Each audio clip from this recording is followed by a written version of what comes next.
Elisha.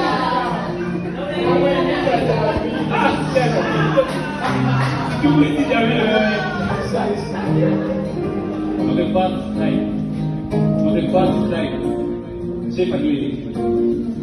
Lakini ni nani? Ndio iende hiyo. Hii song inaitwa